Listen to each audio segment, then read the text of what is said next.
തന്നെ ഇഷ്ടം കൊണ്ട് വരുത്തി വെച്ചതല്ലേ, അനുഭവിക്കട്ടെ. അല്ലെങ്കിൽ അവൾക്കെന്താ? ഇനിയിപ്പോൾ അറിഞ്ഞുകൊണ്ട് ചെയ്താണെന്ന് ആർക്കറിയാം? കുഞ്ഞ് വേണ്ടാന്നും പറഞ്ഞ് നടന്നതല്ലേ. ഞാൻ കേൾക്കാൻ തന്നെയാണ് ചാക്കോ മാഷി ഇത്രയും ഉച്ചത്തിൽ പറയുന്നത്. അങ്ങനെ അവൾക്ക് ആ പ്രഗ്നൻസി വേണ്ടായിരുന്നുവെങ്കിൽ ഒരു ഗുളികയിലോ അബോർഷനിലോ തീരുമായിരുന്നു. ഇങ്ങനെ സ്വന്തം ജീവൻ അപകടത്തിലാക്കിയിട്ട് അറിഞ്ഞുകൊണ്ട് വീഴാൻ മാത്രം വിവരദോഷിയല്ല അവള്. ആ ബഹളങ്ങളൊന്നും കേൾക്കാൻ വയ്യാത്തതുകൊണ്ട് കണ്ണുകൾ അടച്ച് കിടന്നു. കണ്ണുകൾ അനുസരണക്കേട് കാട്ടി പെയ്യുന്നു. ദേഷ്യം മുഴുവൻ തീർക്കും പോലെ ശക്തിയിൽ തുറക്കുന്ന വാതിലിന്റെ ശബ്ദം കേട്ടൊന്ന് ഞെട്ടിയെങ്കിലും കണ്ണുകൾ തുറന്നില്ല. അടുത്ത ആ സാമീപ്യം അറിയുന്നുണ്ടായിരുന്നു. അലിവോടെ അതിലേറെ പ്രണയത്തോടെ നോക്കുന്നത് അറിയുന്നുണ്ടായിരുന്നു. വിരലുകൾ കൊണ്ട് കണ്ണുനീർ തുടച്ചു മാറ്റിയപ്പോൾ ഒന്ന് വിതുമ്പി ആ കൈകളെടുത്ത് പൊട്ടിക്കിടക്കുന്ന വയറിൽ വെച്ചു. സോറി വിശ്വ, കുഞ്ഞ്. പക്ഷെ അറിഞ്ഞുകൊണ്ടല്ല. വിശ്വക്ക് തോന്നുന്നുണ്ടോ ഞാൻ അറിഞ്ഞുകൊണ്ടാണെന്ന്? ഇടറിയും തെറിച്ചും എന്തൊക്കെയോ പറഞ്ഞൊപ്പിച്ചു. ഇല്ലെന്ന് വിശ്വ തലയാട്ടി. ശരിയാ, നമ്മളിപ്പോൾ കുഞ്ഞ് വേണ്ടാന്ന് വെച്ചിരുന്നു. പക്ഷെ ക്യാരിങ് ആണെന്ന് അറിഞ്ഞു തൊട്ട് നമ്മൾ ആ കുഞ്ഞിനെ സ്നേഹിച്ച് തുടങ്ങിയതല്ലേ. സത്യമായിട്ട് ഞാൻ അറിഞ്ഞോണ്ടല്ലേ വിശ്വ. 3 മാസം കഴിഞ്ഞ് സ്കാനിങ് റിപ്പോർട്ട് നോക്കി ഇനി ഫീൽഡിൽ പോകുമെന്ന് വിചാരിച്ചതാ. പ്രശ്നങ്ങളൊന്നുമില്ലാത്ത പ്രകടനാണ്. അത് കവർ ചെയ്യാൻ പോണെന്ന് സാറ് പറഞ്ഞപ്പോൾ പോവാന്ന് സമ്മതിച്ച് പോയതാ. പക്ഷെ ഒട്ടും പ്രതീക്ഷിക്കാതെയാ അവിടെ അടി നടന്നു. അതിൻ്റെ ഇടയിൽ പെട്ടുപോയപ്പോൾ ആരോ പിടിച്ച് തള്ളി. അല്ലാതെ അമ്മ പറഞ്ഞ പോലെ മുഴുമിക്കാൻ പോലും പറ്റിയില്ല. നെറ്റിയിലെ മുറിവ് കൊണ്ട് തല വേദനിക്കുന്നുണ്ട്. ഏയ്, ഇപ്പോൾ ഒന്നും സംസാരിക്കേണ്ട രുദ്ര, നമുക്ക് പിന്നെ സംസാരിക്കാം. ഇപ്പം നന്നായി റെസ്റ്റ് എടുക്കുക. പതിയെ വയറിന് മീതെ വെച്ച കയ്യിൽ തട്ടിക്കൊണ്ടിരുന്നു. വിശ്വയുടെ കയ്യിൽ മുറുകെ പിടിച്ചു. എനിക്കറിയാം എൻ്റെ രുദ്രേ, ആരെന്ത് വേണേലും പറഞ്ഞോട്ടെ, നീ അതൊന്നും ശ്രദ്ധിക്കേണ്ട. ഇരുകൈകൾ കൊണ്ടും വലം കൈ പൊതിഞ്ഞു പിടിച്ച് ചുംബിച്ചു. വിശ്വയും ക്ഷീണിച്ചിട്ടുണ്ട്. ഇന്നലെ രാത്രി ഉറങ്ങിക്കാണില്ല. എനിക്കെന്തെങ്കിലും പറ്റുമോ എന്ന് ഓർത്ത് പേടിച്ച് കാണും. ചിലപ്പോൾ കരഞ്ഞു കാണും. കുഞ്ഞിനെ ഓർത്ത് ഒരുപാട് വിഷമിക്കുന്നുണ്ടാവും വിശ്വ. ഞാൻ വിഷമിക്കുന്ന കരുതിയാവും ഒന്നും പുറത്ത് കാണിക്കാത്ത. ഞാൻ വീട്ടിൽ പോയിട്ടൊന്ന് കുളിച്ച് ഡ്രസ്സൊക്കെ മാറിയിട്ട് വരാം. അപ്പോഴേക്കൊന്ന് ഉറങ്ങിക്കോ. ഇന്നലെ ഓഫീസിൽ പോകുമ്പോഴിട്ട ഷർട്ടും പേനുമാണ്. ഓഫീസിൽ നിന്ന് ഓടി വന്നാവും. ഒത്തിരി പേടിച്ചു പോയി കാണും പാവം. വേഗം വരുമോ? വിശ്വ അടുത്തില്ലെങ്കിൽ തളർന്നു വീഴുമോ എന്ന തോന്നൽ. വിശ്വക്കല്ലാതെ ആർക്കും എന്നെ മനസ്സിലാവില്ല. വിശ്വക്കല്ലാതെ ആർക്കും എന്നെ സമാധാനിപ്പിക്കാനാവില്ല എന്ന തിരിച്ചറിവ്. നീ കണ്ണു തുറക്കുമ്പോൾ ഞാൻ മുന്നിലുണ്ടാവും. മറുപടിക്കൊപ്പമുള്ള ആ ചുണ്ടിലെ ചിരി മനസ്സിനെ തണുപ്പിക്കുന്നുണ്ടായിരുന്നു. ഇന്നലെ തൊട്ട് ഉറങ്ങിയില്ലേ വിശ്വ? കവളിൽ കൈ ചേർത്ത് വെച്ചുകൊണ്ട് ചോദിച്ചു. ഇവിടെ ഭയങ്കര കൊതുകടി, നീയൊന്ന് ഉഷാറായിട്ട് വേണം. വൃത്തിഹീനമായ ഹോസ്പിറ്റൽ അന്തരീക്ഷം എന്നൊരു പ്രോഗ്രാം ചെയ്യാം. ചിരിച്ചുകൊണ്ട് സംസാരിക്കുന്ന ആ മുഖത്തേക്ക് തന്നെ നോക്കിക്കിടന്നു.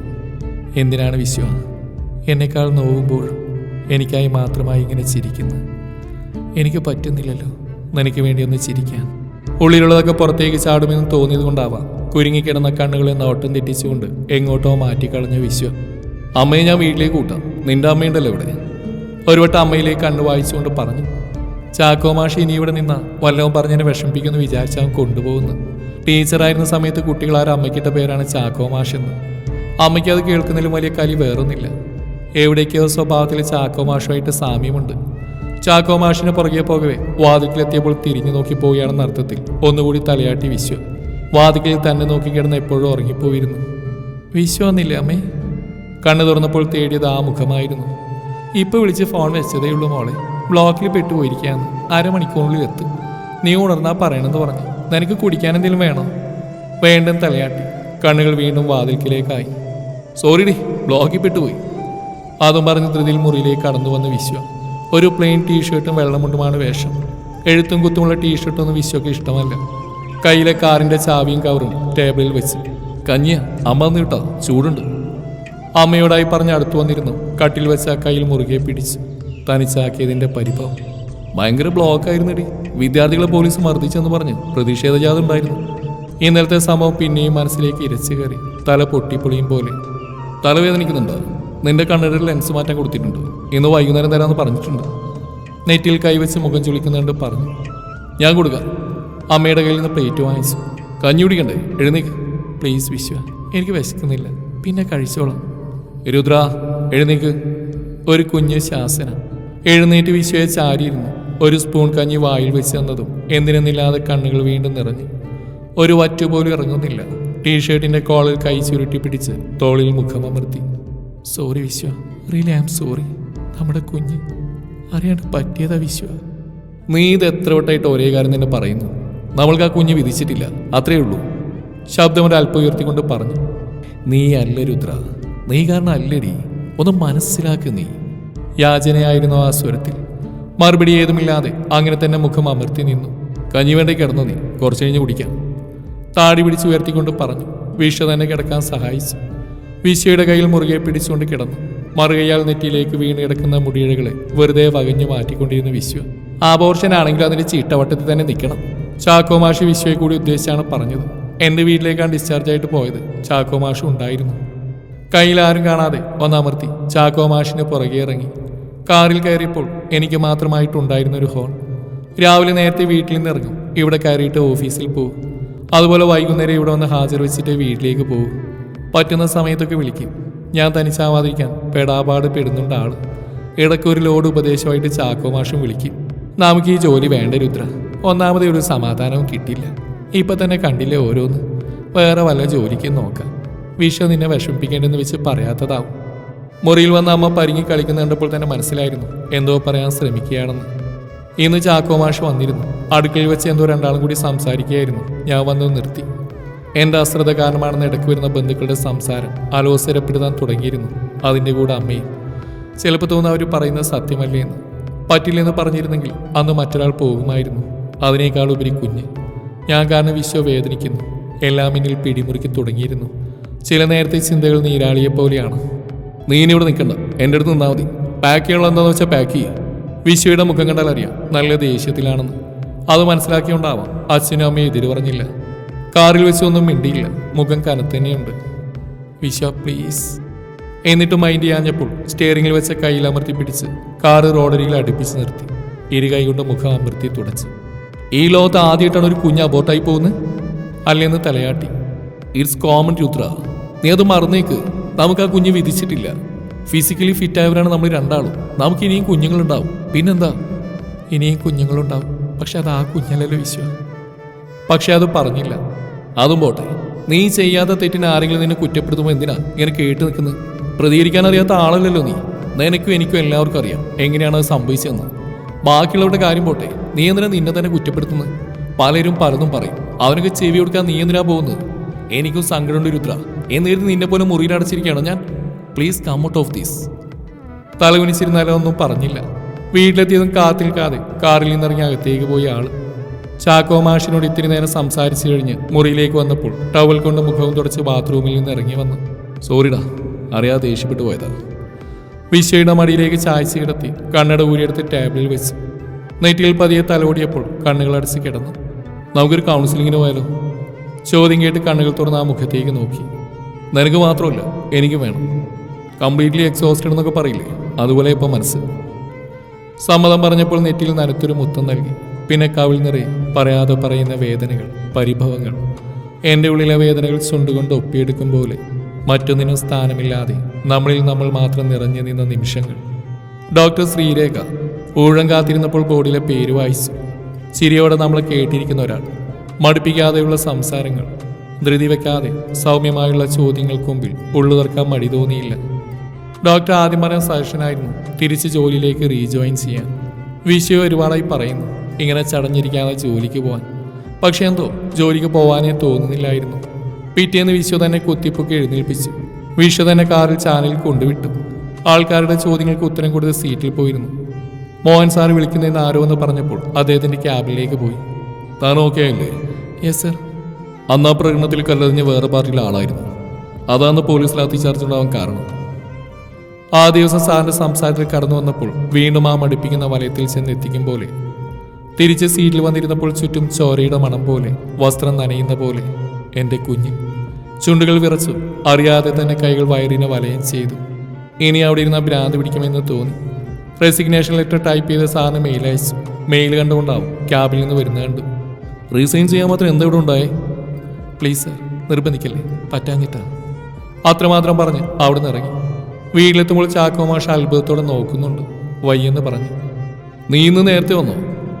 സാധാരണ വിശ്വമാണ് ആദ്യം എത്തുന്നത്. ഇന്ന് ഞാൻ ആദ്യത്തെ കണ്ടാവും ചോദിച്ച്. ഞാൻ ജോലി റിസൈൻ ചെയ്തു. റിസൈൻ ചെയ്തെന്നോ? എന്തിന്? പ്ലീസ് വിശ്വ, അതിനെ പറ്റി ഇനി സംസാരിക്കണ്ട. ഓക്കെ, നിന്റെ ഇഷ്ടം. ഒട്ടും തെളിച്ചമുണ്ടായിരുന്നില്ല ആ മുഖത്ത്. പക്ഷേ ചാക്കോ മാഷിന്റെ മുഖം അത് കേട്ടപ്പോൾ തെളിഞ്ഞു. പിന്നീട് ഒരിക്കലും വിശ്വ അതിനെപ്പറ്റി സംസാരിച്ചില്ല. ഡോക്ടറൊന്നും പറഞ്ഞില്ല. വിശ്വ, ഞാൻ PSC കോച്ചിങ്ങിന് പോയാലോ? വീട്ടിലിരുന്ന് മടുക്കാൻ തുടങ്ങിയിരുന്നു. അപ്പോഴേക്ക് രണ്ടുപേരുടെയും കൗൺസിലിംഗ് കഴിഞ്ഞിരുന്നു. നിന്റെ ഇഷ്ടം പോലെ ചെയ്യ്, അത്രമാത്രം പറഞ്ഞു. ഗവൺമെന്റ് ജോലിയല്ലേ, ടീച്ചിങ്, അതാ പെൺകുട്ടികൾക്ക് നല്ലത്. ചാക്കോ മാഷിന്റെ വകയാണ് ഈ കമന്റ്. ചാക്കോ മാഷിന് പണ്ടേ ചാനലിലെ ജോലി ഇഷ്ടമല്ല, സ്വസ്ഥത കിട്ടാതെ ജോലി എന്നൊക്കെയാണ് പറയുക. വരുദ്ര, ഇന്നലെ തന്നെ ഏൽപ്പിച്ച ഫയലൊക്കെ വെരിഫൈ ചെയ്തിരുന്നോ? സർ, അതിലെന്തൊക്കെയോ മിസ്റ്റേക്കുകളുള്ള പോലെ. ഞാൻ എമൗണ്ടുകളൊക്കെ ഒന്നുകൂടി വെരിഫൈ ചെയ്യാം. അത് താൻ ജേർണലിസ്റ്റിന്റെ കണ്ണോട് നോക്കുന്നുണ്ടാണോ? വേഗം ചെക്ക് ചെയ്ത് തന്നേക്ക്, അർജന്റ് ഫയലാണ്. സാറ് കളിയാക്കും പോലെയാണത് പറഞ്ഞത്, പക്ഷേ സത്യമാണ്. എൻ്റെ കണ്ണുകൾ തേടുന്ന വാർത്തകളാണ്. ഓരോ കാഴ്ചയിലും ഞാൻ അതിനായി തേടിക്കൊണ്ടിരിക്കും. റവന്യൂ ഡിപ്പാർട്ട്മെന്റിലാണ് ഇപ്പോൾ ജോലി. ചാക്കോ മാഷ് പറയുന്ന പോലെ വലിയ തലവേദനയില്ലാത്ത ഒന്ന്, പക്ഷേ എന്നെ അത് വീർപ്പ് മുട്ടിക്കുന്നു. പാകമാകാത്ത വസ്ത്രം ധരിച്ച പോലെ, ഫയലിലെ ഓരോ അക്ഷരവും എന്നെ നോക്കി കളിയാക്കുന്ന പോലെ. മുന്നിൽ കൈ നീട്ടി നിൽക്കുന്ന മണ്ണ് പുരണ്ട കുഞ്ഞു കൈകളാണ് ചിന്തയിൽ നിന്ന് ഉണർത്തിയത്. ഉറങ്ങിക്കിടക്കുന്ന ഒരു കൊച്ചു കുഞ്ഞിനെ അടുത്തൊരു പെൺകുട്ടി. രണ്ടുപേരുടെയും വസ്ത്രങ്ങൾ മുഷിഞ്ഞിരുന്നു, മുഖത്ത് വിശപ്പിന്റെ തളർച്ചയും. സാധാരണ പോകുന്ന വരുന്ന വിശ്വയുടെ കൂടെയാണ്. സ്കൂട്ടിയാണെങ്കിൽ പണിമുടക്കിയിരുന്നു. 2 ദിവസമായി ബസ്സിനാണ്. ഈ 2 ദിവസം ഈ 2 കുഞ്ഞുങ്ങളെയും കണ്ടിരുന്നു. പിറ്റേന്ന് രാവിലെ വിശ്വ കൊണ്ടുവിടാന്ന് പറഞ്ഞിട്ട് വേണ്ടെന്ന് പറഞ്ഞു. പ്രതീക്ഷിച്ച പോലെ ആ കുഞ്ഞുങ്ങൾ ഉണ്ടായിരുന്നു അവിടെ. ഉച്ചയായപ്പോൾ അവർ നടന്നു പോകുന്നു കണ്ടു. അവർ കാണാതെ പുറകെ മൊബൈൽ ക്യാമറ ഓണാക്കി. ഞാനും. ഒരു ഇടിഞ്ഞു പൊളിഞ്ഞ കെട്ടിടത്തിലേക്കാണ് അവർ കയറിപ്പോകുന്നത് കണ്ടത്. അവിടെ അവരെ പോലെ വേറെയും കുട്ടികളുണ്ടായിരുന്നു. ആ കാഴ്ച കണ്ട് എൻ്റെ ഹൃദയമിടിപ്പ് ഇരട്ടിച്ചു. ഓഫീസിലെത്തിയത് ആദ്യം ചെയ്ത് ചാനലിലുണ്ടായിരുന്ന സുഹൃത്തിന് ആ വീഡിയോ അയച്ചു കൊടുക്കുമ്പോൾ കൈ വിറക്കുന്നുണ്ടായിരുന്നു. വൈകുന്നേരം കാറിലിരിക്കുമ്പോഴാണ് അവൻ്റെ ഫോൺ വന്ന്. FBയിൽ ചാനലിൻ്റെ പേജിൽ ആ വാർത്ത വന്നിരിക്കുന്നു. കൂടെ ഭിക്ഷാടന മാഫിയക്കെതിരെ ആക്ഷൻ എടുത്തുന്നു. അത് കാണുമ്പോൾ ഒരു ആത്മസംതൃപ്തി. നമ്മൾ കണ്ടെത്തുന്ന വാർത്തകൾ ചർച്ചയാവുന്നു, എന്തൊക്കെയോ മാറ്റങ്ങൾ ഉണ്ടാവുന്നതും കാണുമ്പോൾ പറഞ്ഞറിയിക്കാൻ പറ്റാത്തൊരു സന്തോഷമാണ്. ഒരു ചിരിയോടെ ഒരു വട്ടം കൂടി അതിൽ കണ്ണോടിച്ച് ഞാൻ തേടിയതെന്തോ കണ്ടെത്തിയ ഫീൽ. കൈവിട്ടതെന്തോ തിരിച്ചു കിട്ടിയതുപോലെ.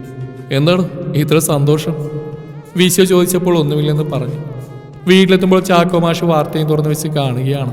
TV-യിൽ ഭിക്ഷാടന മാഫിയുമായി ബന്ധപ്പെട്ട് ആരൊക്കെയോ അറസ്റ്റ് ചെയ്തതിൻ്റെയും കുട്ടികളെ വനിതാ ശിശുക്ഷേമ വകുപ്പ് ഏറ്റെടുത്തിൻ്റെയും ന്യൂസാണത്. ഇങ്ങനെ കുറച്ച് ധൈര്യമുള്ളവർ വേണം നാട്ടിൽ, എന്നാലേ നമ്മുടെ നാട് നന്നാവും. ചാക്കോ മാഷയുടെ കമന്റിന് വിശ്വ ചിരിച്ചുകൊണ്ട് തലയാട്ടുന്നുണ്ട്. ഇടയ്ക്ക് എന്നെ ഒന്ന് നോക്കി. ചാനലിൽ എൻ്റെ ജോലികളാൻ ചാക്കോ മാഷ് സമരം ചെയ്ത് ഓർത്താവും. ചാക്കോ മാഷ് പറഞ്ഞത് ശരിയാണ്. ഇങ്ങനത്തെ കുറച്ച് പേര് വേണം നാട് ഇവിടുത്തെ സിസ്റ്റവും നന്നാവാൻ. പക്ഷെ അത് നമ്മുടെ വീട്ടിലുള്ളവരാവാൻ പാടില്ലെന്നേ ഉള്ളൂ. വെഡിങ് ആനിവേഴ്സറി വിഷസിന്റെ മെസ്സേജ് ഫോണിൽ വന്നുകൊണ്ടിരുന്നപ്പോൾ ഫോൺ സൈലന്റിലിട്ടു. ഉച്ചയ്ക്ക് മുമ്പ് നോക്കി തീർക്കേണ്ട ഫയലുകളുമായി ഗുസ്തി പിടിക്കുകയാണ്. ഉച്ചയ്ക്ക് ശേഷം ഹാഫ് ഡേ ലീവ് എടുത്ത് വിശ്വക്ക് ഗിഫ്റ്റ് വാങ്ങാൻ പോകണം. 2-3 ഷോപ്പിൽ കയറിയിട്ട് ഒരു ഷർട്ടും മുണ്ടും വാങ്ങി, പിന്നെ ഒരു കേക്കും. ആൾക്ക് ഡിസൈൻ ഷർട്ട് ഇഷ്ടമല്ല, അതേപോലെ ചില കഴുസ് പറ്റില്ല. അങ്ങനെ എന്തൊക്കെയോ ഇഷ്ടക്കേടുകളുണ്ട്. പ്രണയിച്ചിരുന്ന സമയത്തൊരെണ്ണം വാങ്ങിക്കൊടുത്ത് ഇപ്പോഴും ഷെൽഫിൽ അതേപോലെ വെച്ചിട്ടുണ്ട്. ഞാൻ വിഷമിക്കുമെന്ന് കരുതിയിട്ടാവും. ഒരു വട്ടം കാണാൻ വന്നപ്പോൾ ഇട്ടു, പിന്നെ ആളത് തൊട്ടിട്ടില്ല. ഒരു സർപ്രൈസ് പ്ലാൻ ചെയ്ത് വെച്ചിട്ടുണ്ട്, പക്ഷെ ആൾ സർപ്രൈസ് ആവുമെന്നൊരു ഉറപ്പുമില്ല. ചിലപ്പോൾ മൂപ്പർക്ക് മനസ്സിലായി കാണും. ഞാൻ തന്നെ പറയട്ടെ എന്ന് വിചാരിച്ച് മിണ്ടാത്തതാവും. ഡേയ്സൊക്കെ എന്നേക്കാൾ കൃത്യമായിട്ട് ആൾ ഓർത്തു വയ്ക്കും. ആൾക്ക് സേഫ്റ്റി പിരിയേണ്ട കാൽക്കുലേഷൻ തെറ്റിപ്പോയതുകൊണ്ടായിരിക്കും ആദ്യം കൺസീവ് ആയത്. ചാക്കോ മാഷിന്റെ വക കിടിലം പാലയുടെ പ്രഥമം വെച്ചിട്ടുണ്ട്. ആള് ഫ്രഷായി ചായ കുടിക്കാൻ വേണ്ടി അടുക്കളയിൽ പോയ തക്കത്തിന് മുറിയിൽ കയറി എല്ലാം സെറ്റ് ചെയ്ത് ഇനി ഉറങ്ങാനാവുമ്പോഴേ മുറിയിൽ വരും. അതുവരെ 3 ആൾ കൂടി സംസാരിച്ചിരിക്കും. അടുക്കളയിൽ സ്ലാബിന്റെ മുകളിൽ കയറിയിരുന്ന് അല്ലെങ്കിൽ നിലത്തിരുന്നൊക്കെയാണ് ചായ കുടിയൊക്കെ. കേക്ക് മുറിച്ച് 3 ആൾ കൂടി വിവാഹവാർഷികം ആഘോഷിച്ചു. ബാക്കി കേക്ക് ഫ്രിഡ്ജിൽ വെച്ചു. ഞായറാഴ്ച ഒന്ന് കറങ്ങാൻ പോകാന്നൊക്കെ പറയുന്നുണ്ട് ആശ. മിക്കവാറും ഞായറാഴ്ച ഉച്ചവരെ കിടന്നുറങ്ങും. ഭക്ഷണം കഴിച്ച് മുറിയുടെ മുന്നിലെത്തിയതും ആളുടെ കണ്ണ് പൊത്തി. എന്താടി ഇത്, ചെറിയ പിള്ളേരെ പോലെ. കൈമാറ്റാൻ നോക്കിയിട്ടും വിട്ടില്ല. ഗിഫ്റ്റും വെച്ച ടേബിളിനടുത്ത് കൊണ്ടുപോയി നിർത്തി. ഷർട്ട് തിരിച്ചു മറിച്ച് നോക്കുന്നുണ്ട്. നന്നായി ബോധിച്ചെന്ന് മുഖം പറയുന്നുണ്ട്. ഇതെന്താ? റിബൺ കെട്ടിയ പേപ്പർ കണ്ടാണ്. എടുത്തു നോക്ക്, കൈകൾ കെട്ടി ചിരിച്ചുകൊണ്ട് പറഞ്ഞു. അക്ഷരങ്ങളിലൂടെ കണ്ണുകൾ ഓടിച്ചു പോകുമ്പോൾ കണ്ണുകൾ വിടർന്നു വന്നു. അത്രയും മനോഹരമായ ചിരി ചുണ്ടിൽ വിരിഞ്ഞു. വിശ്വസിക്കാൻ പറ്റാതെ എന്നെ നോക്കിയപ്പോൾ അതേന്ന് തലയാട്ടി. ഒരു കൈ കൊണ്ട് വാപുത്തി ചിരിക്കുന്നു. പെട്ടെന്ന് വന്ന് കെട്ടിപ്പിടിച്ചു. പിന്നെ വിട്ടകന്ന് വീണ്ടും പേപ്പറിലേക്ക് നോക്കുന്നു. അങ്ങനെ എന്തൊക്കെയോ കാണിച്ചു കൂട്ടുന്നുണ്ട്. It's a big surprise. അവസാനം ഇരു കൈ ഇടുപ്പിൽ കുത്തിന്ന് ചിരിച്ചുകൊണ്ട് പറഞ്ഞു. റിയലി? ചിരിച്ചുകൊണ്ട് തിരിച്ചു ചോദിച്ചു. സത്യമായിട്ടും എനിക്ക് നല്ല ടെൻഷൻ ഉണ്ടായിരുന്നു. ടെൻഷൻ കാരണം കഴിഞ്ഞ ദിവസം ഞാൻ ഡോക്ടറെ വിളിച്ച് ഫസ്റ്റത്തെ പ്രഗ്നൻസി അബോർഷനായി പോയാൽ സെക്കൻഡ് പ്രഗ്നൻസി കുഴപ്പമുണ്ടോ, കൺസീവ് ആവാൻ ഡിലേ ആവുമെന്ന് തുടങ്ങി അബോർഷൻ ആവാനുള്ള സാഹചര്യം വരെ പറഞ്ഞു. നീ കൂടി ടെൻഷൻ അടിക്കണമെന്ന് വെച്ച് നിന്നോട് പറയാണ്ടിരുന്ന. ഇപ്പൊ ടെൻഷനൊക്കെ പോയി ഹാപ്പി ആയില്ലേ? പിന്നെ പറയണം എടി ദുഷ്ടേ, ഇത് 2 ആഴ്ച മുമ്പുള്ള ടെസ്റ്റ് റിസൾട്ട് അല്ലേ? മനുഷ്യനിവിടെ 3 മാസമായിട്ട് ടെൻഷൻ അടിക്കായിരുന്നു. ഇന്ന് സർപ്രൈസ് ആയിട്ട് പറയാൻ വേണ്ടിയാ. അസലായി ഒന്ന് ചിരിച്ചു കൊടുത്തു. Thank you. ഇങ്ങനത്തെ സർപ്രൈസ് ഒന്ന് ഞെട്ടിച്ചേന്. പിന്നതേ ഇതിന് വയറിൽ കൈ അമർത്തിക്കൊണ്ട് പറഞ്ഞു. Thank you too. വയറിൽ വെച്ച കയ്യിൽ കൈ ചേർത്ത് വെച്ചു. Love you. Love you too. ഡീ വല്ലാത്തൊരു എക്സൈറ്റ്മെന്റ്. അച്ഛനാവും പോവല്ലേ? കവിളിൽ ചുണ്ടമർത്തിക്കൊണ്ട് പറഞ്ഞു. ഞാനും എക്സൈറ്റഡാ. ഈ 2 ആഴ്ച വിശ്വയോട് പറയാതെ ഒളിപ്പിച്ചു വെച്ച് എങ്ങനെയാണെന്ന് എനിക്കേ അറിയൂ. എന്താ ഒരു കള്ളച്ചിരി എന്നൊക്കെ ചോദിക്കുമ്പോൾ ഒഴിഞ്ഞു മാറാൻപ്പെട്ട പാട് എനിക്കൊട്ടും മനസ്സിലായില്ല കേട്ടോ. എനിക്കെന്തെങ്കിലും പണി തരാണെന്നൊക്കെയാ ഞാൻ ചിന്തിച്ച്. കാലെത്തിച്ച് ചുണ്ടുകളിൽ മുത്തമിടാൻ തുടങ്ങിയപ്പോൾ കൈകൾ കൊണ്ട് തടഞ്ഞ് എന്തെന്നർത്ഥത്തിൽ വിശ്വ നോക്കി. ഇനിയൊന്നാ നിനക്ക് ഞാനൊരു സർപ്രൈസ് തരട്ടെ. എനിക്കോ?